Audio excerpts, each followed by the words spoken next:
I'm just going to leave this right here.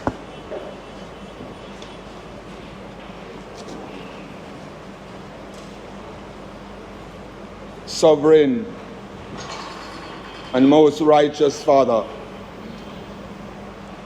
we humble come to you this morning, and we thank you for your blessings upon us. We thank you that this Thanksgiving service is possible, all because of you. You have brought your people from near and from far to celebrate the life of our dear sister. And sovereign God, we recognize how frail we are today. Hence we ask for your enabling power to enable us, Lord, as we go through this time of mourning. Sovereign God, we thank you for the family that is here this morning. Thank you for your care towards them, how you have protected them, how you have provided for them, and made it possible that they can stand in this Thanksgiving service. To you we give the glory, the honor, and the praise. We thank you for other relatives and friends who came this morning, and their only purpose is to pay tribute to your daughter. As we come, sovereign God, we ask that you would lead us today, that everything that will be said and done will be done to the glory and the honor of your matchless name. We ask your blessings upon the scriptures that will be read, the songs that will be sung, especially, Lord, upon your spoken word. We ask for a special blessing upon your manservant today, that as the word of comfort go forth, you will grant us receptiveness of heart, Lord, that we will receive the word joyfully, and sovereign God, leave here with a determination to apply them to our hearts. We pray the strength of the immediate family.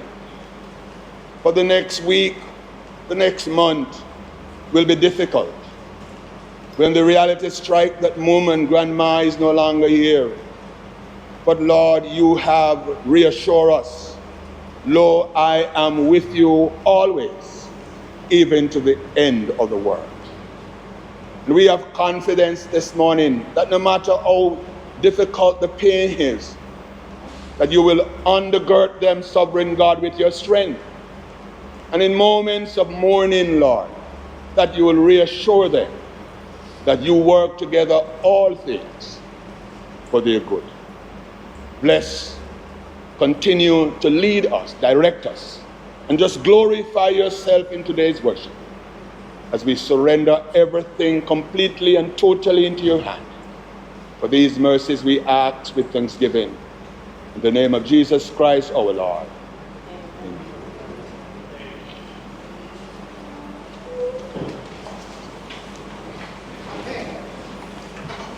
Praise the Lord. Praise the Lord. We praise the Lord. Praise the Lord. We praise the Lord. Praise the Lord. For us, this is a sad moment. But when we think of what God has done through our sister, Mary Ledgister, it's a time to celebrate. Time to celebrate her life, because she moved her life presence. So at this time we will take some tributes from the church that will be presented by Brother Lewis, Brother Leslie Lewis, Deacon, Phillipo Baptist Church, and that will be followed by the Full School, to be presented by Mrs. Williams Smith, and that will be followed by musical selection of our pastor. So please come with that. Good morning, friends. Good morning. Madam Moderator, officiating clergy, family members and friends of the deceased, ladies and gentlemen, boys and girls, I greet you in the strong and powerful name of Jesus. The Phillipo Baptist Church family pays tribute to the late Sister Mary Elizabeth Ledgister. Thine being the glory, risen conquering Son, endless in the victory, though O death has won.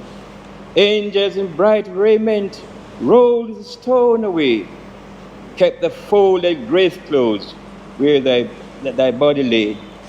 Thine be the glory, risen conquering Son, endless in the victory, though O death has won. On behalf of the pastor, Reverend Karl Baldwin Johnson, and the congregation of Phillipo Baptist Church, I extend deepest condolence to the family and friends of Sister Mary Ledgister. Our records show that our sister was baptized in April 1970 at the Port Antonio Baptist Church, Portland. After migrating to St. Catherine, she attended the Mount Merrick Baptist Church. Upon later settling in Willowdene Estate, Spanish Town, she chose Phillipo as her place of worship. She was received into the fellowship in April 1999 under the then leadership of her pastor emeritus, Reverend the Honorable Jeffrey A. Mackenzie, and became a member of the then Class 27. Sister Mary was a faithful woman of God, and her passion for serving him began at an early age. At Phillipo, she attended church regularly and frequently worshipped at the first service. She was committed to the youth of the church and so taught Sunday school for many years. Her love for the well-being of the women of the church led her to serve faithfully in the Women's Federation, an auxiliary of the church. Our then class leader described her as a faithful member who gave good support to the activities of the class as well as the programs of the church.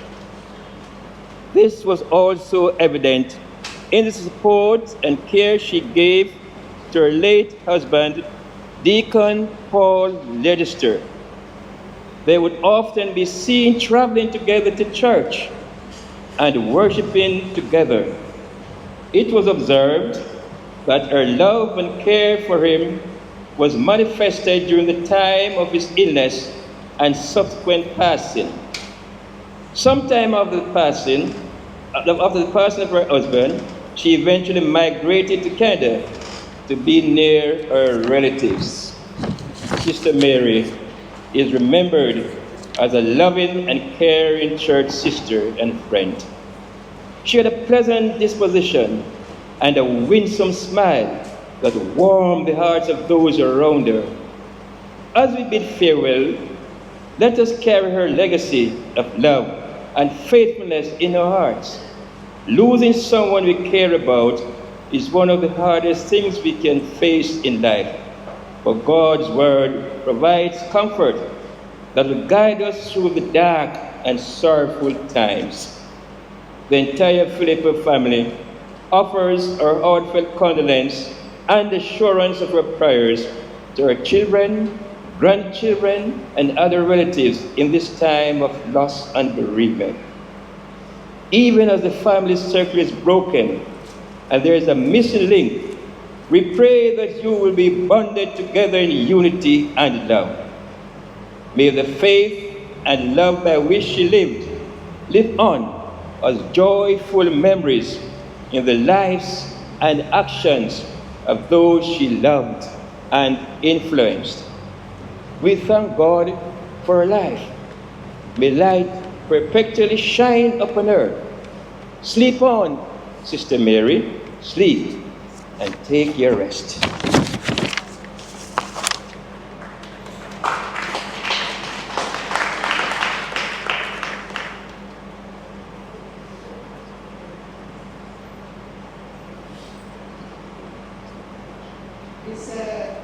Mrs. Williams Smith here.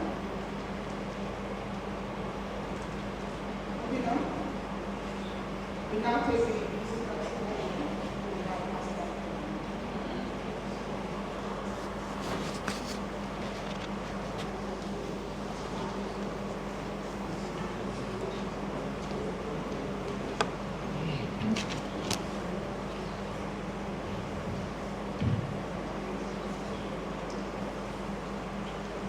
I hear the sound of a mighty rushing rain, and it's closer now than it's ever been. I can almost hear the trumpet as Gabriel sounds the chord,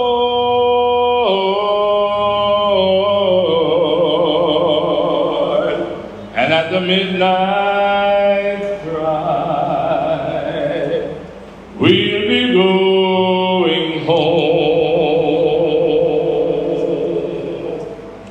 I looked around me, I can see prophecies fulfilling everywhere, and signs of the times, they're appearing everywhere. I can almost hear the Father as he said, son, go get my children.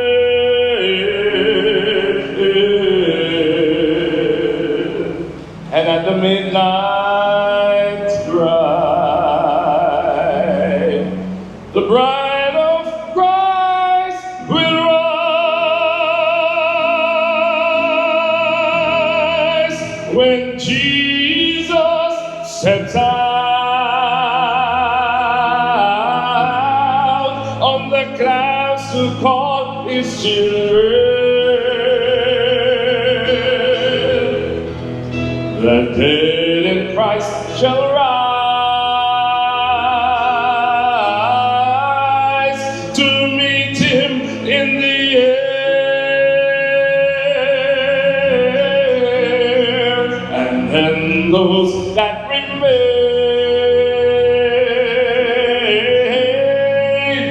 shall be quickly changed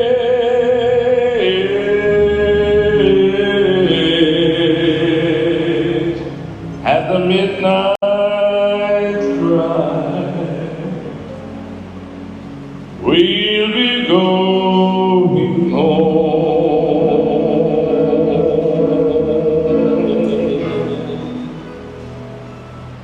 I dream of a city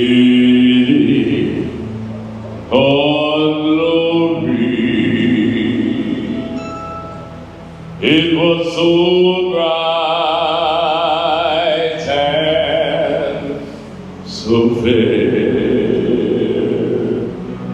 As I entered the gates, I cried, holy. The angels all met me there. They carried me from mansions to mansions, and oh, the sight I saw. Then I said, I want to see Jesus, for he's the one who died for me. I bowed on my knees and cried, holy. I cried, oh. I cried, holy. I clapped my hands and sing glory. I sing glory to the Son of God. Then as I entered the gates of that city, my loved ones, yes, they all knew me well. They took me down the streets of heaven. Oh, the seas were too many to tell. I saw Abraham, Jacob, and Isaac. I talked with Mark and Timothy. Then I said, Timothy, I want to see Jesus, for he's the one who died for all. Help me sing it now. I bowed on my knees and cried, holy. I cried, holy. I cried, holy. I cried, holy. Yeah, I clapped my hands and sing glory. I sing glory to the Son of God.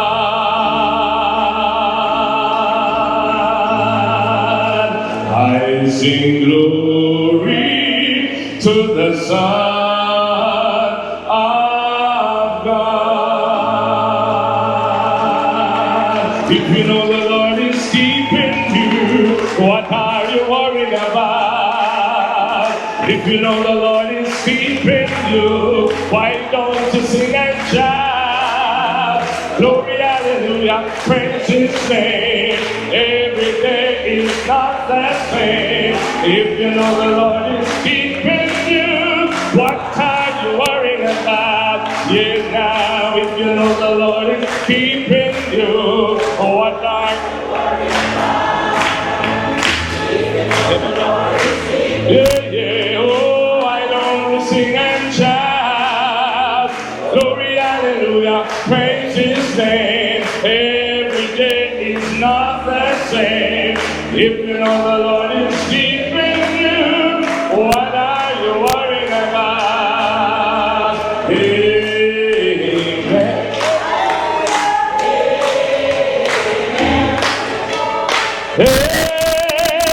Amen. Amen. Amen. One more time I say amen.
tribulation.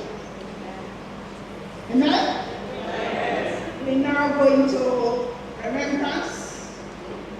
The remembrance will be taken as follows.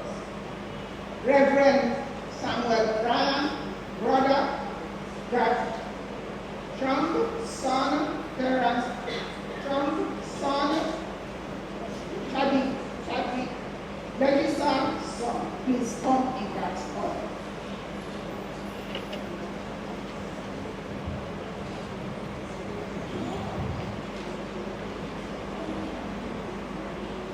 To the pastor of this great church, members of the clergy, friends who came from near and far to support our family, and to my family, good morning. To some, she's Mary Ledgister.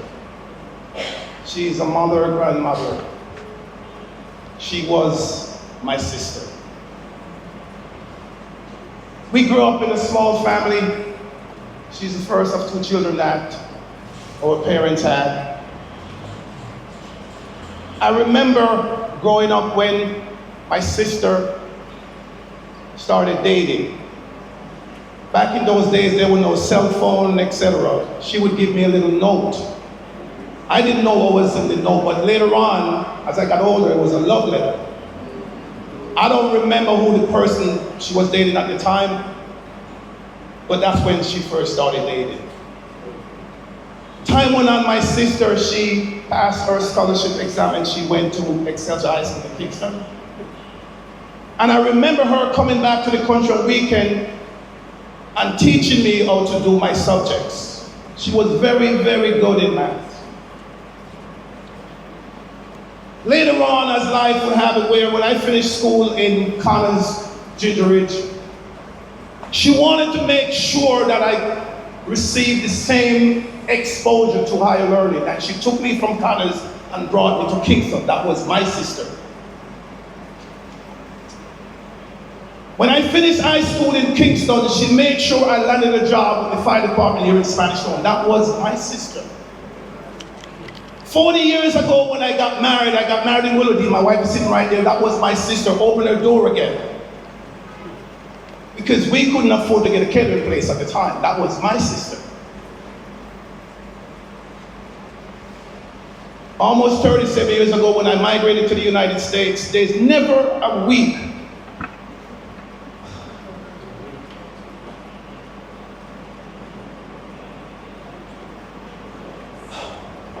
there was never a week that we never conversed on the telephone. That was my sister. She is and was the pioneer of the person that I've become. We were brought up in a Christian home. The principles and the values that was instilled in my sister as it relates to marriage. And now 40 years later, my wife and I are still married because of what I seen in my sister. Last month, I was here in Jamaica. And the same week, I called her and said, listen, sis, I'm going to Jamaica. I did not know that was the very last conversation. If I had known, I would stay more time speaking to my sister. I know I only have 2 more minutes. And so just before I take my seat, time would not allow me to tell you how much my sister meant to me. And so may her soul rest in peace. One thing that I would say to her children and her grandchildren is that she loved her family. She wanted to make sure that every one of you guys had the education that you have gotten. And make sure you keep the unison within the family, because that's what we grew up in, family values. That's what she was all about. And so as I take my seat, to all our children and grandchildren, and to all the friends and family, and to this church, may her legacy and her life be a blessing. There is no question that she was a person, a woman of faith. Yes, she loved politics. We always on the phone, talking about Trump. I said, Mary, I'm at work. You are retired, I'm still working people. I would lose my job. You can't be calling me at work talking about politics. She loved politics. Sometimes I have to go outside in the parking lot. I said, Mary, you have to give me a break. I'm at work. I can't be talking about Mr. Trump at work. And she'll call me back tomorrow at the same time again, talking about Mr. Trump. But most importantly, she was a woman who loved the Lord. One of the last things she conversed when I spoke to her before I got here last month, she said, Trevor, you see what is happening in the world? Now is the time for us to get it right. Thank you so much for coming. God bless you.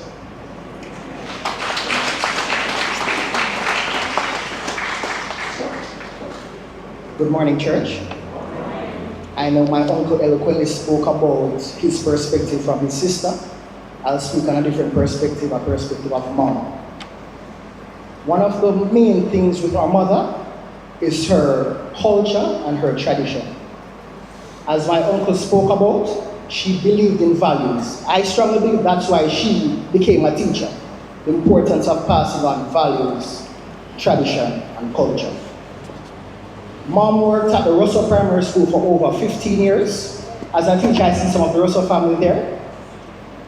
At that time, she taught mostly grade 1 and 2 because her love for early childhood. That translated in her also teaching Sunday school here at Phillipo Baptist for several years. Mom oftentimes spoke about retirement. Her concept was, you work hard, you earn your retirement. She said to me that she'll have all the time in the world to talk politics with Trevor, watch track and field, and read her newspaper. She's a lady of strong values and culture.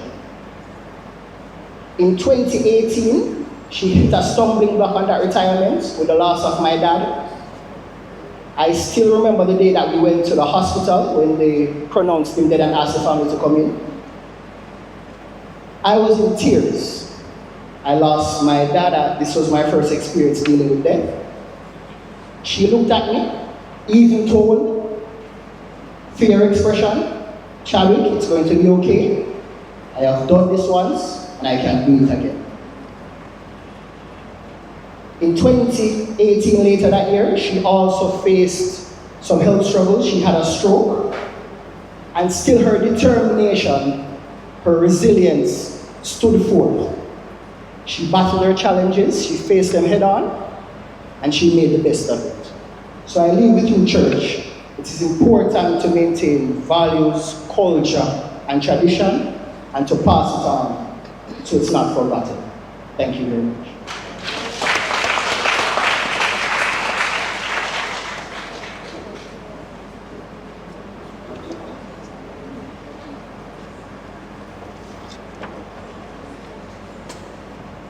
Morning, everybody. All protocols, sir.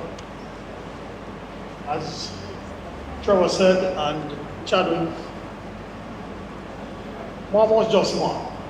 Whether she was known as Teach, Mrs. Ledge, Mrs. Chong, Ledgy, she was just Mom to us. My best memories of her is that in high school, I was into sports. And when it came to exam time, she drew the line. She said, listen, you have to give up the sports now, and you have to hit the books. And the coach came over to talk to her, and she said to him, well, let's make a compromise. If he can get his grades up by a certain level, then I'll loan him out to you for the trading. And I was laughing. I said, you have loaned me out. She said, yes, I'm loaning you out because you don't belong to him, you belong to me. When I was about 16 and being a typical teenager, girls coming to the gate, and she would say, listen, I don't plan to become any grandmother soon, so make sure you do the right thing, because you and I may have some serious problems if you do anything wrong. And as a son, my dad asked me, when he had his little talks with us, he said to me, always look out for your mother. One day I might not be here, so I expect you to take care of her. And he says, I want your word in a boy, and not telling you, asking you to do it, make sure she's okay.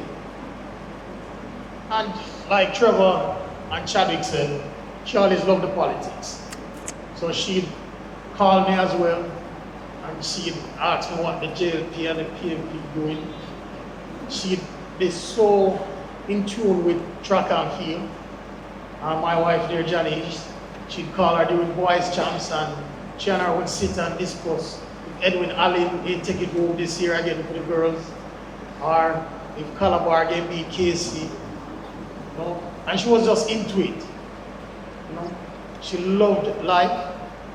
She was a very practical person, and she saw things clearly, because even in my years of dating, she would say to me, boy, if you fall in love with a girl, I'll go hold on you, I don't have a problem with that. You have a problem with that? I would say, no, you don't have no problem with it, I don't have no problem with it. She said, if you marry a girl who have a child already, I don't have a problem with that either. I said, well, if you don't have a problem with it, you don't have a problem with it either. You understand? So she was very practical. She looked at things, she saw it for what it was, and she was always giving us good advice. Even sometimes when I would be a little stubborn and set in my ways, she would be that person who just break the ice. She would just say something to me and I would have to just comply. So she was just that, a superb actress.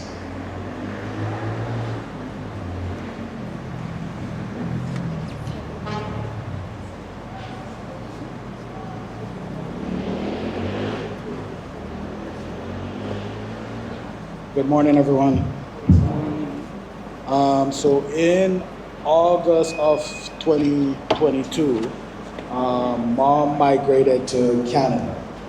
Now, part of the reason why she migrated to Canada was the emotional issues, plus there were some health issues. Now, in Canada, the health cost is a little bit different from what it's like here. So it made sense at the time. When Mom was in Canada, one of the things she did a lot of, she had a lot of doctors and a lot of doctor's appointments.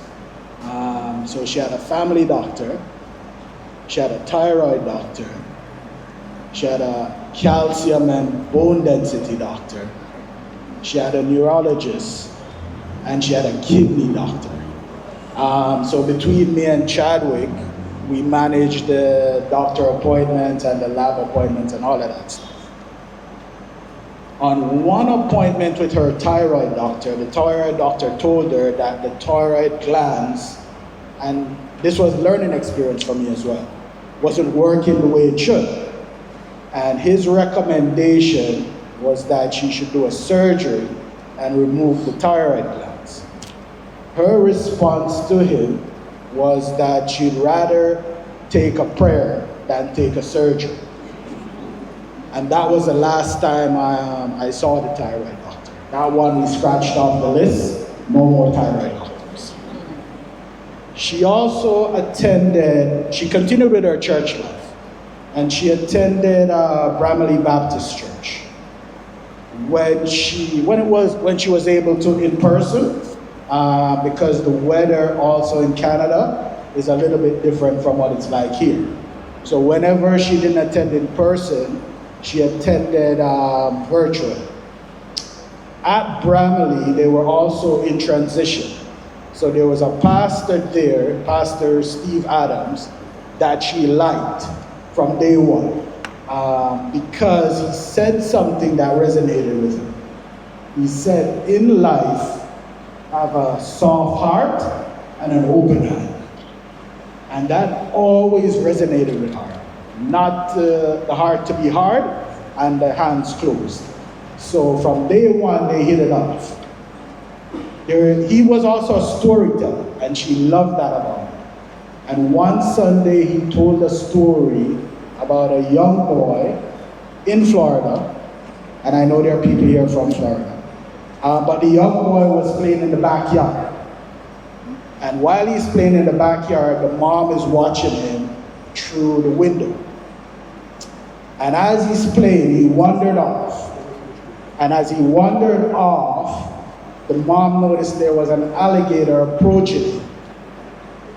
The mom ran out of the house towards her young son, and the alligator also heading towards her son.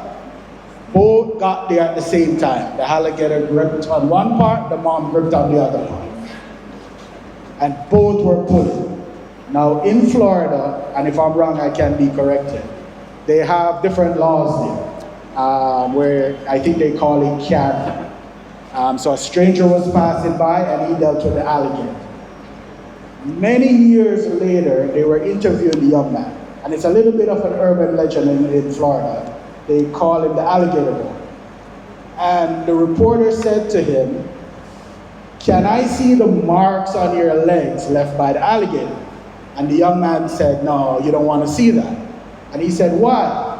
He said, "How about I show you the marks on my arms left by my mother, showing how hard she fought for me."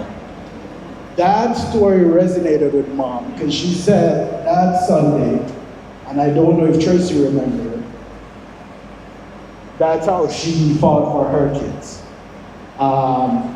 So she loved Phillipo Baptist Church. She also loved the politics. And she was particularly disappointed when Kamala Harris did not win the election. And I'm guessing that's what led to a lot of the Trump conversations. Track and field, she also loved. Very disappointed with the Olympic medal turnouts, but she would have been ecstatic about the Tokyo Championship medals. So that she would have loved to have seen. But all in said, the main thing, she was a child of God. And of everything that she loved the church, she loved her kids, she loved her job, she loved being retired. She told us all the time, "I'm on retirement," still trying to figure out what that means.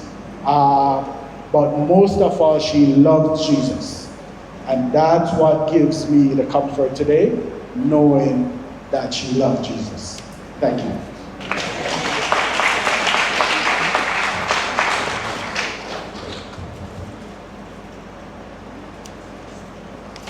We praise the Lord for your memories. At this time, and I call on the representative of Russell Primary School. Please.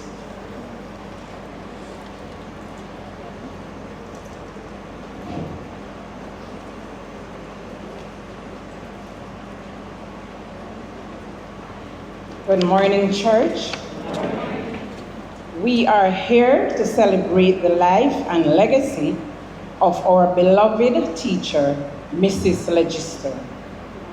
She was an exceptional educator, caring, kind, loving, respectful, hardworking, always punctual, and most importantly, a woman of God. Mrs. Ledgister served Russell Primary School for more than 30 years. Her dedication to shaping young minds was truly inspiring. She was a meticulous planner whose strategic approach and tireless ethics made her an invaluable asset to her students and colleagues at Russell Primary School. Her attention to details and commitment to set a high standard for others to emulate. Mary's ability to craft effective lesson plans and adopt the students' needs. Oh my, impressive. She inspired students to reach their full potential and made a lasting impact on their educational journey. How can we forget? Mary had the walk of a model on the runway. She glided in her heels along the corridor with a smile that was as bright as the sun. In closing, let's reflect on the life and legacy of Mrs. Ledgister's dedication to education. Her memories will always be cherished. Rest in peace, Mary. Thank you.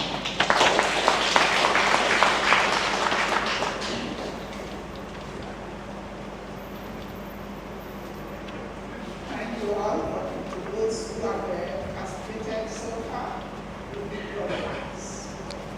At this time, we will do our offering Amazing Grace, and then I will now ask the ushers to come.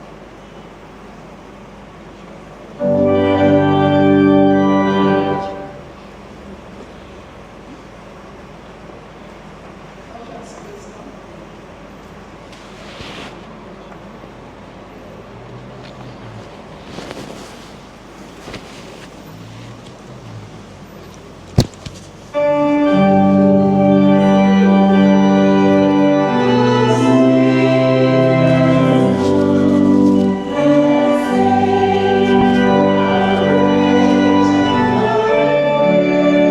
For this corruptible must be put on incorruption, and this mortal must be put on immortality.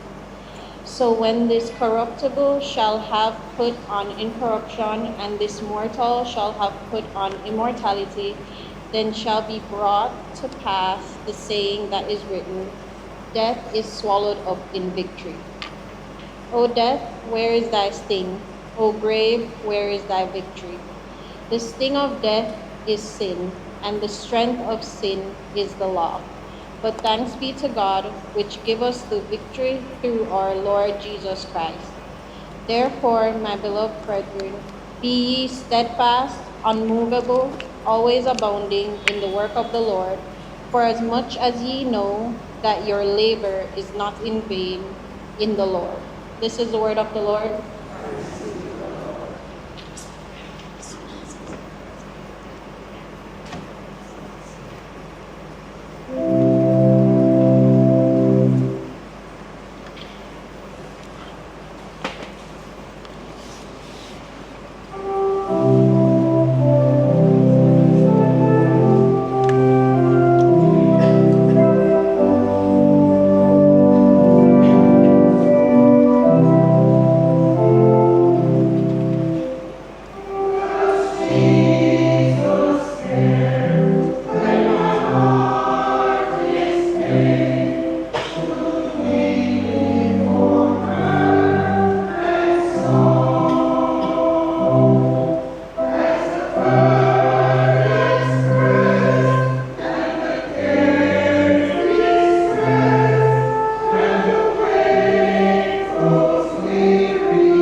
for that reminder, indeed, for the providers of music, for the reminders in song today about the kind of God we serve. I'd like to use this opportunity as well to add my own words of condolences to the family, to say that I join with the expressions made earlier by the church, and to assure you that many of us that worship under this roof, we do have a sense of what it means to lose loved ones. And for some of you have now entered a category that some of us have lived in for a long time, that we have now entered category of being orphans, And the God we serve is a God of the parented and a God of the orphans. And we can turn to that same God to draw strength and sustenance from Him. I want to, before I invite your thoughts to a passage that came to me late. I want to just salute Lisa and Jack for wittingly or unwittingly allowing themselves to be used by God in leading my thoughts and my heart to this passage. You know, those of us who stand behind this sacred desk, many of us try our best to seek a word from the Lord. It's not as easy as it might look and sound to some people, because you want to make sure that your own prejudices and your own biases and your own thoughts are not what you baptize and call it God's thoughts. I can't say I succeed 100%, but I try.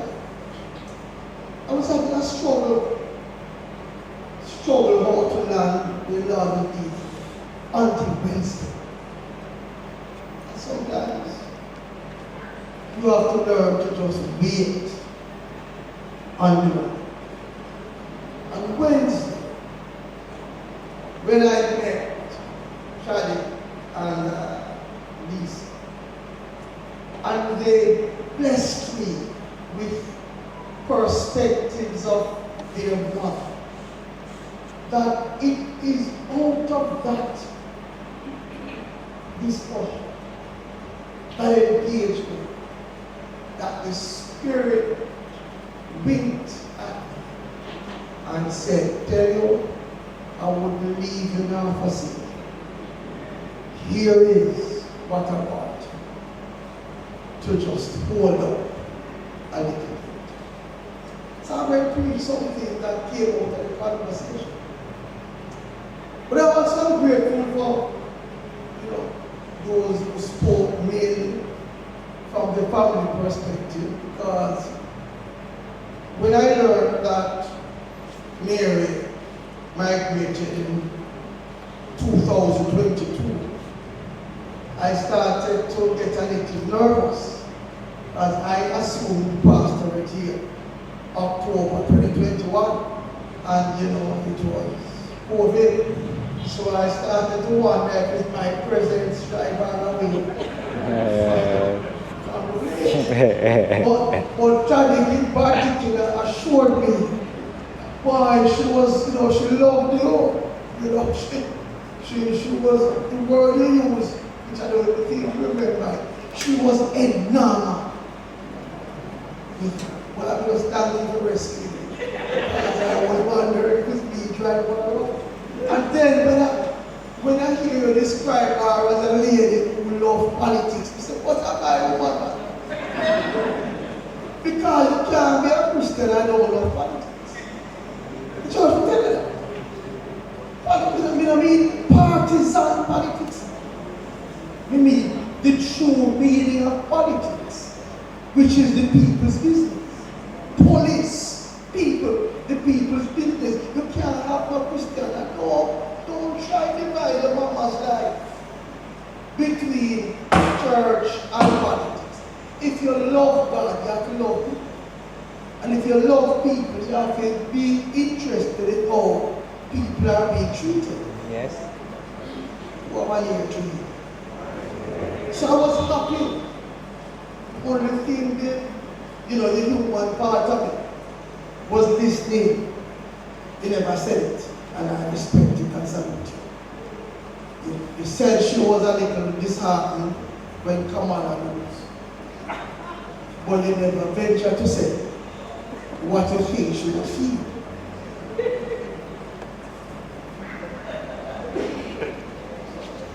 You might get it next thing, but I think you understand what happened. I was listening to you, whether she would be happy or sad. And then you touch track and field. You touch track and field. You touch a nerve in mind, You mentioned Edwin Allen. So who is the Edwin Allen connection? What are we with Edwin Allen? Oh, you are the Edwin Allen connection. And then you say, boy, I should wonder what Calabar or KC will win. But in this church, there's no good data about that. Because this is a Baptist church, and Calabar is a Baptist school, so we don't have argument about that. So the purple one inside, see me after. But I learned, I learned so much just listening. I encourage the church members when they come to Phillipo. Don't just come because you don't have anything else to do. You must listen to the stories. Listen. Listen. God speaks to us in so many different ways. And I thank you. Thank God for sharing it to me. I want to hold up something from Psalm 91. Psalm 91. It's the kind of psalm that really and truly we don't even have to read, because so many of us can recite even portions of Psalm 91. In fact, just looking at this congregation, I would not be surprised if before some of you left your house this morning, you opened your Bible and left it on your dresser on your night table on Psalm 91. It's one of those psalms that we use for all sorts of reasons. All sorts of reasons. But for the persons who have not been to Sunday school for a long time, and you haven't been to church or even that time, let me just remind you of just the first few verses. And I decided to read it from the good old King James translation.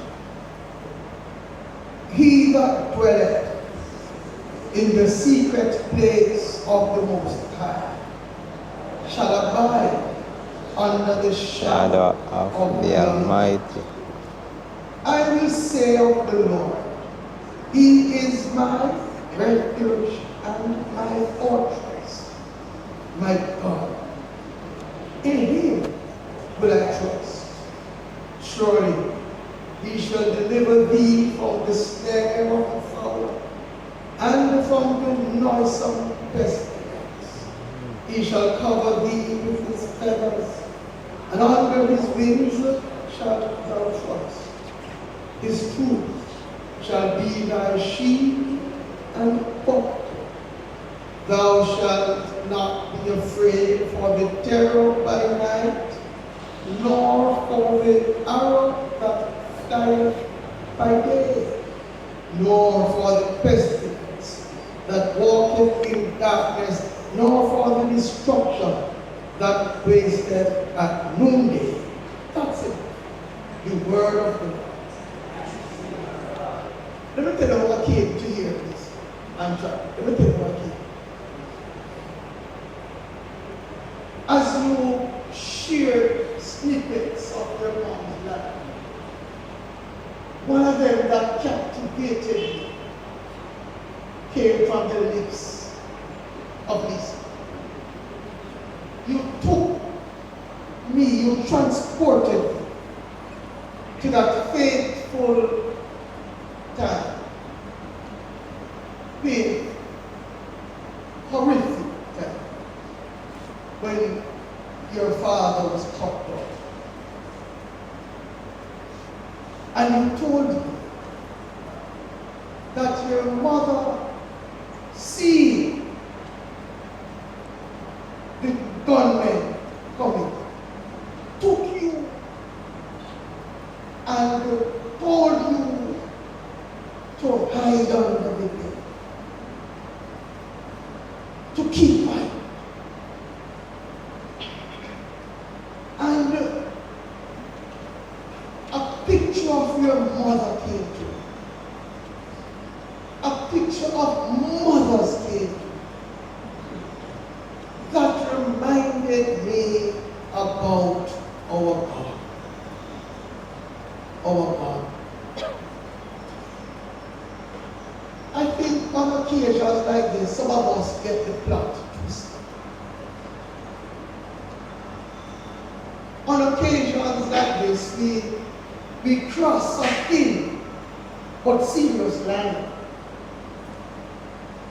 And I want to recalibrate that so no one makes that mistake in this service. And hopefully never again, if you have ever made it. But on occasions like this, we tend to forget that we are not worshiping the dead. We are worshiping God. The difficulty comes in how do you pay homage to the dead in a way that holds us back from deifying the dead, from worshiping the dead. May I just remind you that on occasions like this, what we do is worship God. God is the source and center of our worship. When we try to see how God was present in the life of our deceased loved ones, and how in turn their life pointed us to God. To God. And that's what happened to me, friends. When you describe your mother, you know what struck me about her and about any mother worth the name mother, the title mother, is the watchful nature of every mother. You think about it. The watchful nature of every mother. There is something about motherhood, and there is something about mothering, and there is something about mothers. And I hold that out today to say what leapt out at me and what led me to this psalm again.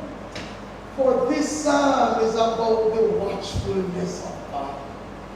He that dwelleth in the secret place of the Most High shall abide in the shadow of the Almighty.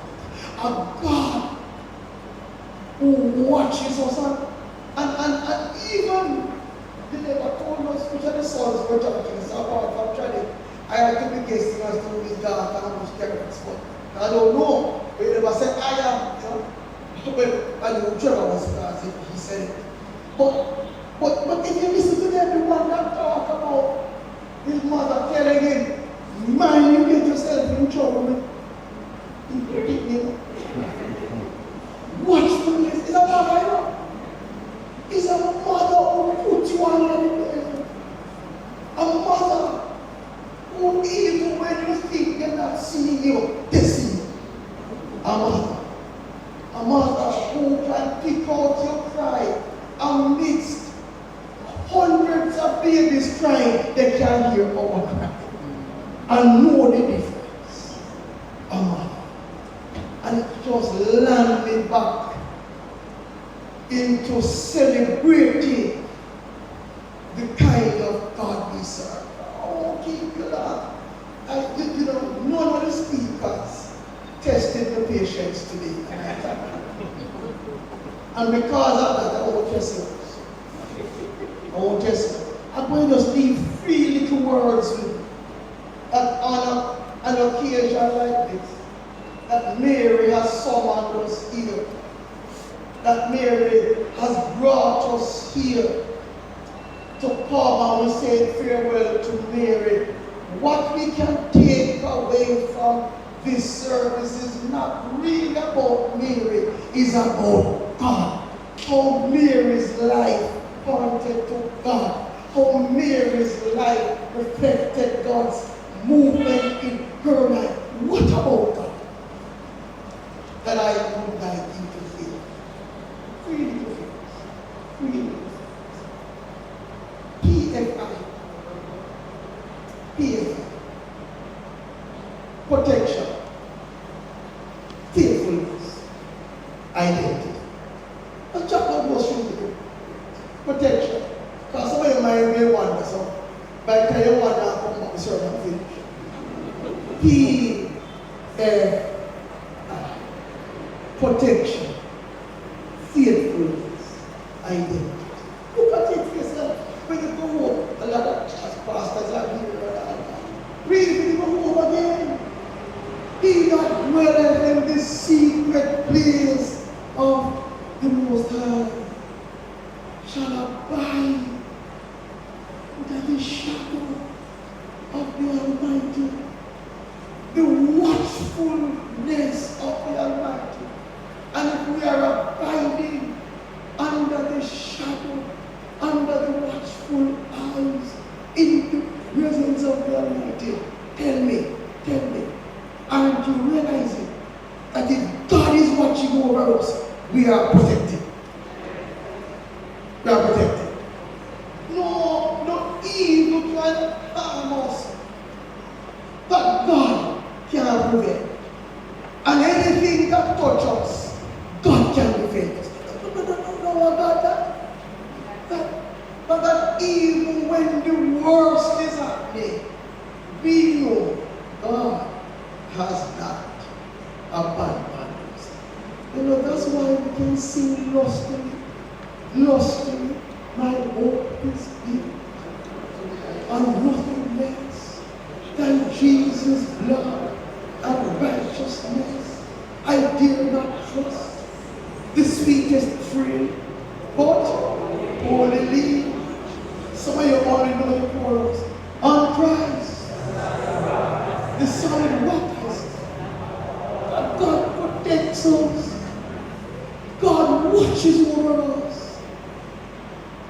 Ask Job. We tell you. Ask the seal, David. David tell you, yea, though I walk through the valley of the shadow of death. But if you don't believe in them characters, you might call them comic book characters. Just ask many Christians, and they will tell you.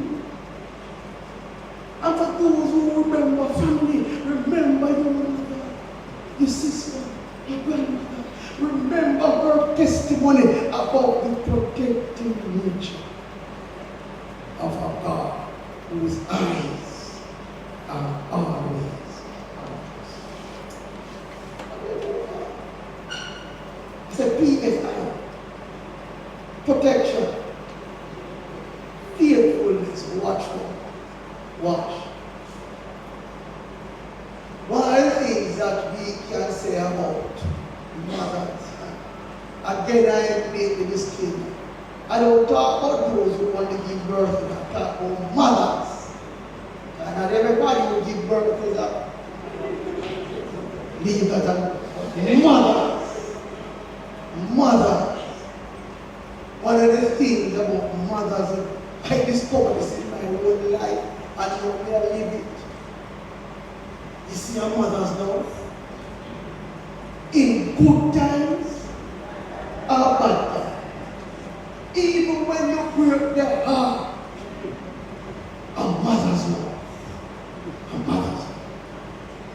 A mother is a faithful creature. You think about God love. And this God who never breaks his word.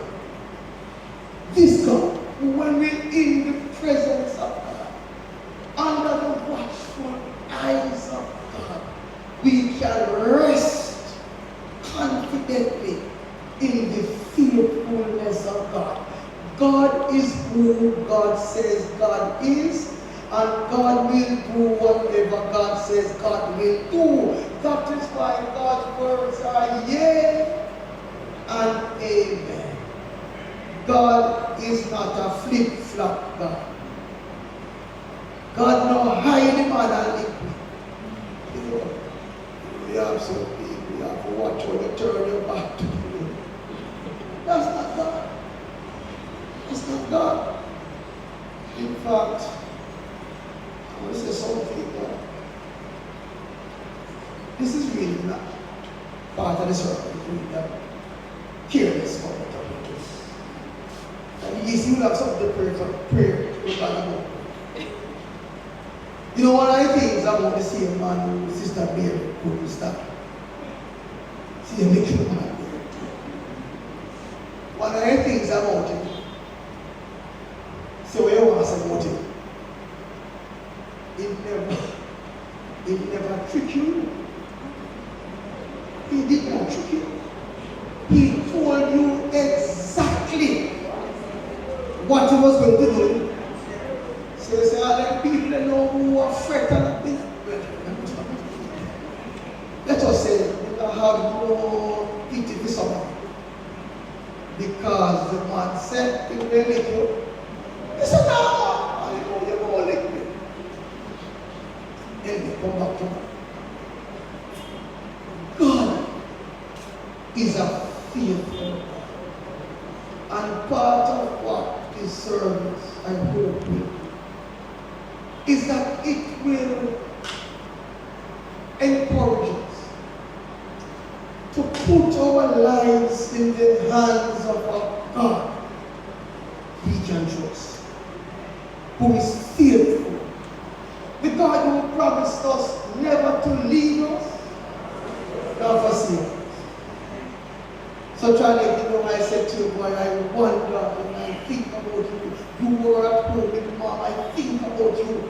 But you, I said to you, the same God who was with you when Mom was alive will be with you in that house. No, that Mom is not there. But he's a faithful God. A faithful God who promises us. And when God promises us, God keeps God's promise. He's faithful. He's faithful. I want to end by talking about identity. It's a weird way. It's a weird way that sometimes God reminds us not only of who God is, but who we are. Who we are. So if you read Psalm 91, you get a little juxtaposition if you read it. This is God, the watchful God, who protects us, who is faithful, who you can recognize because of his consistency. But who am I? Who am I? I don't read it. You hear the psalm, listen, I will not fear. Even when the snare and the fowlers, who am I? His identity is tied up with who God is. And I just want you to know that for us, when people talk about we are Christians or we are people of faith, it's more than an adjective. It is more than just a descriptive term. It is who we are. We are anchored, defined, and we will live out our lives as God's people. It means a lot to those of us who love God. Because what it means is that you don't have to come here and eulogize us to make us be God's children. You don't have to become creative in your descriptions of us to sanitize us and make us look worthy and holy. No, no. Our identity is already secured. We belong to God. And we are God's. You pick this up from this. And if you listen to what they said about me, as they came back, all of you came back. When you traveled all around the things she know and what you did, you ended by saying she was a child of God. That was her identity. That was the overarching identity. She was a child of God, a woman of faith. You ever wonder what will be people's conclusion of your life? You ever think about it? You ever think about it? Don't call me morbid. But if you know, I think, if you know that I think about it, what will they conclude about my life? And while that is interesting, it is not as serious as what I ask myself. What will God conclude about my life? When all is said and done, what will God say about my life? Who would he say Karl Johnson was? And that I ask you to do. Don't waste this funeral service. Don't waste it.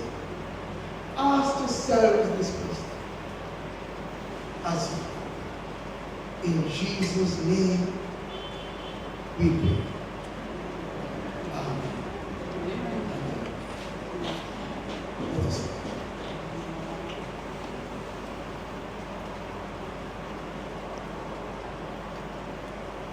Almighty God, today we pause in the service of worship to give you thanks for life, and especially for Mary's life. We thank you for the day of her birth and for the early influences that shaped her, that nurtured her, that helped her to navigate the different stages of growth. Today, more than ever, we thank you for the day of her rebirth, her new birth in you when she made you sovereign, when she voted for you as Lord of her life. We thank you. We thank you, O God, for walking with her through her Christian sojourn. And we thank you that you gave her opportunities to pass on through the classroom and through Sunday school and other ways, the teachings, the values that can shape lives for good. Today, we need your help. We need your help because we have to adjust to life without you. And it's not easy. The family needs your help. Her close friends need your help. For no more will those regular and familiar calls and laughter and acts, moods, those things that made them up, no more will they see them. Right? It's difficult to adjust to. So we gather this family, her close friends up, and we place them in your loving arms. May you show them that they are forever within the frame of your watchfulness,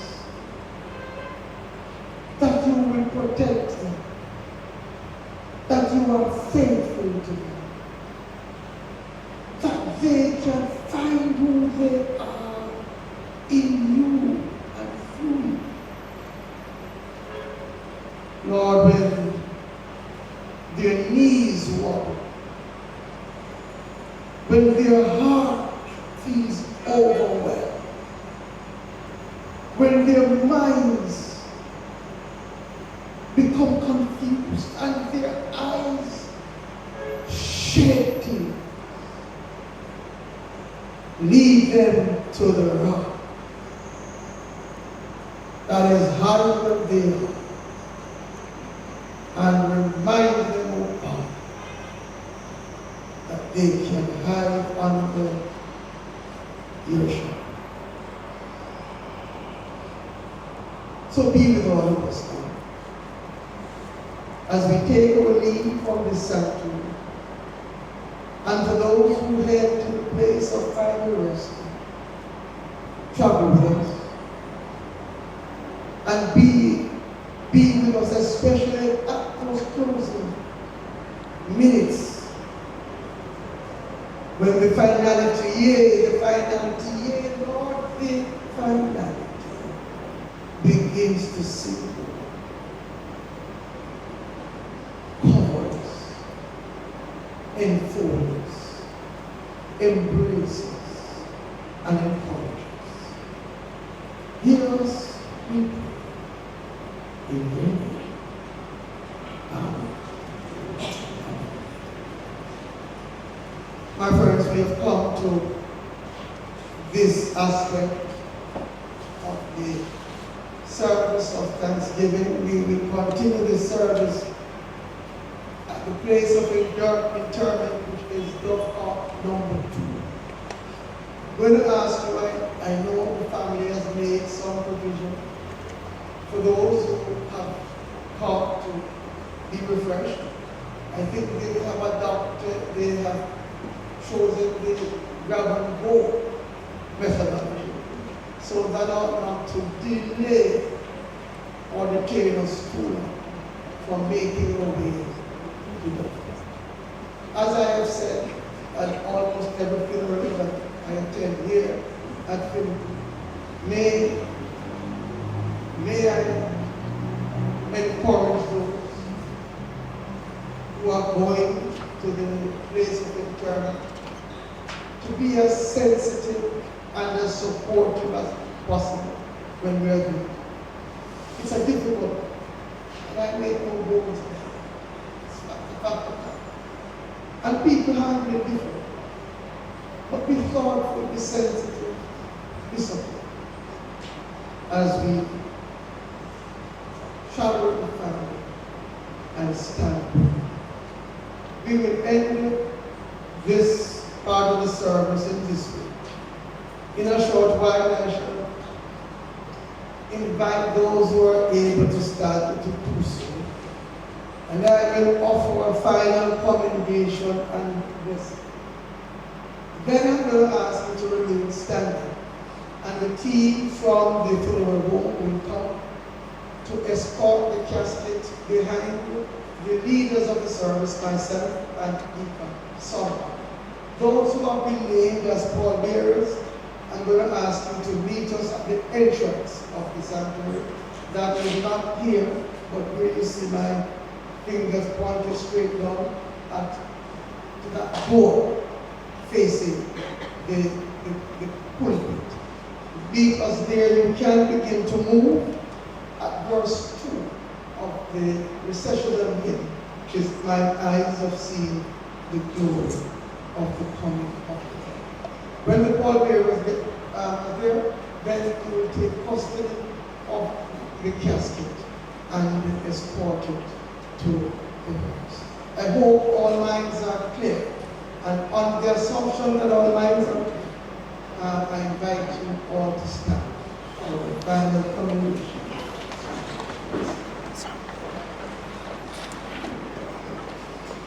Lord, you gave us your daughter, your child, Mary. We offer her back to you now. And ask that her life will continue to shine as a beacon to all those who are left today. And now the blessings of the Trinity be with us, be with all of us, now and always. Amen. The hymn, mine eyes have seen the glory of the coming of the Lord. Thank you.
walk, I go on, Yvette, when I fit down.